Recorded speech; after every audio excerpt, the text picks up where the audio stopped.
Hello friends and welcome in my class microbes classes. तो आज हम यहाँ पे जो है बायोलॉजिकल क्लासिफिकेशन की स्टडी करेंगे, जो कि दूसरा चैप्टर है। इसका फर्स्ट पार्ट ये पहला वीडियो है।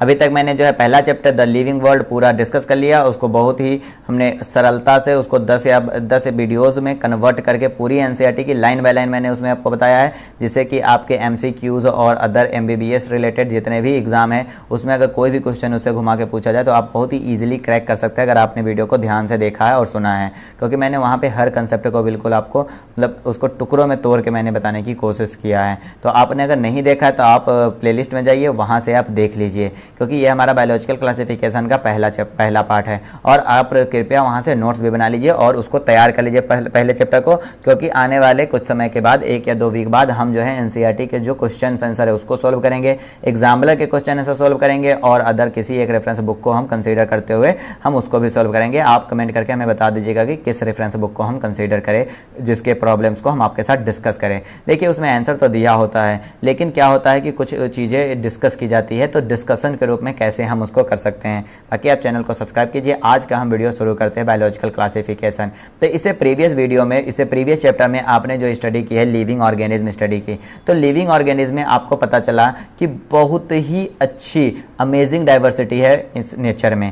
तो जो हमारा पहले है पुराने जो साइंटिस्ट थे, जब ओरिजिन की बात हुई थी, तब जो है रोटी कपड़ा और मकान मतलब यूजर्स के आधार पे आदमी ने अपने आप को क्लासिफाइड करना शुरू किया, ऑर्गेनिज्म को क्लासिफाइड शुरू किया, हैबिट के आधार पे, खाने के आधार पे, इस सब पे कहा कि अच्छा ये जानवर है, हम हैं। मतलब उसमें कोई भी साइंटिफिक कंपोनेंट को कंसीडर नहीं किया गया था। बाद में तो कहा, तो अब आया दिमाग में कि साइंटिफिक बेसिस पर क्लासिफाइड सबसे पहले किसने किया, तो साइंटिफिक बेसिस पे क्लासिफिकेशन सबसे पहले अरिस्टोटल ने किया था और उन्होंने एक साइंटिफिक बेसिस को फॉलो किया था ऑर्गेनिज्म को क्लासिफाइड करने के लिए। या यही कारण है कि एरिस्टोटल को हम father of zoology, father of biology और फादर ऑफ साइंस बोलते हैं, क्योंकि उन्होंने सबसे पहले साइंटिफिक बेसिस को फॉलो किया था क्लासिफिकेशन के लिए। और अरिस्टोटल या अरस्तु इनको हम बोलते हैं, इन्होंने प्लांट को जो है उनकी मार्फोलॉजी के आधार पे, जैसे क्या किस पे, मार्फोलॉजी के आधार पे प्लांट को क्लासिफाइड किया था 3 ग्रुप में। एक जो प्लांट बड़े थे, जिनकी मार्फोलॉजी मतलब जो कि बड़े बड़े प्लांट थे उन्हें ट्री उन्होंने कहा था।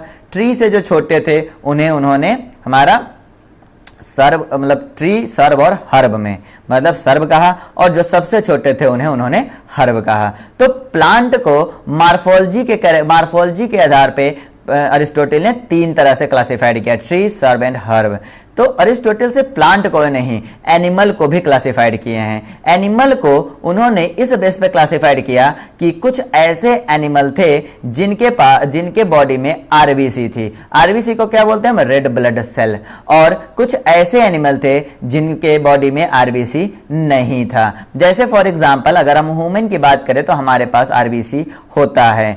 अगर हम बात करें क्या कहते हैं उसे, मछली का, तो उसके भी ब्लड होते हैं। मतलब रेड ब्लड सेल कहीं कहीं होते हैं, कहीं कहीं नहीं होते। जैसे लोअर फाइलम की बात करेंगे, लोअर फाइलम को अगर हम कंसीडर करते तो वहां पे आरबीसी नहीं होता है। तो जो वे एनिमल जिनके पास आरबीसी होता है उसे उन्होंने एनीमा कहा था। एनीमा टर्म क्या यूज किया गया था, फॉर मतलब जो ऐसे ऑर्गेनिज्म थे जिनके पास आरबीसी था, उन पूरे ग्रुप को उन्होंने इनीमा कहा था, इनीमा।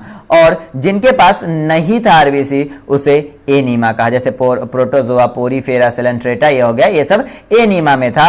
और इनीमा में वेवीपेरस, ओवीपेरस हो गया, हमारा एनिमेलिया जितने भी है वो सबको इनीमा में रखा गया है। उनके पास आरबीसी होता है और लोअर फाइलम में आरबीसी नहीं होता, उसे एनीमा कहा गया था। तो आपको इनीमा एनीमा समझ में आ गया, जहां पे आरबीसी है वहां पे इनीमा, जहां पे नहीं है उसे हम एनीमा कहेंगे। ये क्लासिफिकेशन के बाद लिनियस ने पूरे किंगडम को, पूरे और लिविंग ऑर्गेनिज्म को, लिविंग वर्ल्ड को 2 किंगडम में बांटा था। एक को जो कि प्लांट थे और एक एनिमल्स। प्लांट और एनिमल्स को उनके मूवमेंट के आधार पे बांटा था कि ठीक, जो मूव करेंगे वो एनिमल है, जो मूव नहीं करेंगे वो प्लांट है। तो प्लांट को किंगडम प्लांटी में और एनिमल को किंगडम एनिमेलिया में रखा। ये क्लासिफिकेशन बहुत ही सरल था, इसे सिंपली कोई भी क्लासिफाइड कर सकता था। इसे हम आइडेंटिफाई भी सिंपली कर सकते थे।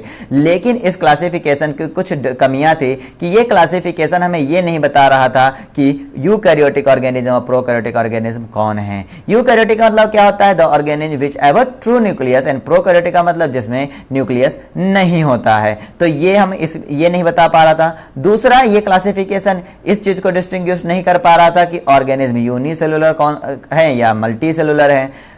तीसरा क्या है, नहीं बता पा रहा था कि ये हमारे जो ऑर्गेनिज्म है फोटोसिंथेटिक है या नॉन फोटोसिंथेटिक है। मतलब इतनी कमियां थी इन्हें इस क्या कहते हैं उसे, इस क्लासिफिकेशन के जिसे हम डिसएडवांटेज के रूप में कंसीडर करते हैं कि टू किंगडम क्लासिफिकेशन की डिसएडवांटेज क्या है? Do not distinguish between the eukaryotic and prokaryotic cell, unicellular and multicellular organism, photosynthetic and the non photosynthetic organism. तो ये कमियां थी, इस कारण से ये क्लासिफिकेशन लॉन्गर नहीं चला। इसके जस्ट बाद अब यहां पे क्वेश्चन आया कि हम सिर्फ ग्रॉस मार्फोलॉजी से, ग्रॉस मार्फोलॉजी मतलब क्या होता है? ओवरऑल मार्फोलॉजी किसी भी चीज की, उसके बेस पे क्लासिफाइड कर रहे थे तो कुछ ना कुछ कमियां आ रही थी। मतलब क्या है कि ग्रॉस मार्फोलॉजी के अलावा भी एनिमल थिंग की, जो लिविंग थिंग्स की कुछ कैरेक्टर्स हैं जो कि हमने पिछले चैप्टर में पढ़े हैं, उनको कंसीडर करना। जैसे हमें उनके सेलुलर लेवल पे बात करना, तो सेल स्ट्रक्चर कैसा होता है, इस कैरेक्टर को कंसीडर किया गया। उनके सेल वॉल जो होते हैं वो कैसे थे, इस कैरेक्टर को कंसीडर किया गया। उसमें न्यूट्रिशन किस तरह का था, होलोफिटिक था कि सेप्रोफिटिक था, होलोजोइक था, फोटोसिंथेटिक थे कि नॉन फोटोसिंथेटिक थे। इस बेस पे हैबिटेट, वो कहां रहते हैं, इस बेस पे उनमें रिप्रोडक्शन कैसा होता है, सेक्सुअल होता है या असेक्सुअल होता है। बाकी ये पुराने पूर्वजों से किस तरह से रिलेशन रखते हैं, इवोल्यूशनरी रिलेशनशिप कैसी होती है, इन सब कैरेक्टर्स को भी कंसीडर किया गया। और इन सारे cell structure, nature of the wall, mode of the nutrition, habitat, mode of reproduction, evolutionary relationship, इन सारे कैरेक्टर को कंसीडर करके सबसे पहले आर.एच. व्हिटेकर ने सन 1969 में 5 किंगडम क्लासिफिकेशन प्रपोज किया। इन्होंने पूरे लिविंग वर्ल्ड को 5 किंगडम में बांटा था। पहला जो था वो मोनेरा था, दूसरा प्रोटिस्टा में, तीसरा फंगी में, चौथा प्लांटी में और पांचवा एनिमेलिया में। तो इस 5 किंगडम में आर.एच. व्हिटेकर ने पूरे लिविंग ऑर्गेनिज्म को क्लासिफाइड किया था। हम नेक्स्ट वीडियो में इस पर्टिकुलर एक एक किंगडम की स्टडी करेंगे और थोड़ा बहुत जो कंपोनेंट पहले हमने पढ़ा कि प्रोकैरियोटिक क्या होता है, यूकैरियोटिक क्या होता है और हमारा क्या कहते हैं मोड ऑफ न्यूट्रिशन कितने होते हैं, रिप्रोडक्शन का मोड क्या होता है, इसको थोड़ा देखेंगे और उस हिसाब से इस पांचों को हम डिफाइन करेंगे। ये पूरा का पूरा चैप्टर जो है इसी 5 के बेस पे है, इसी 5 को पूरे के पूरे चैप्टर में डिफाइन करना है।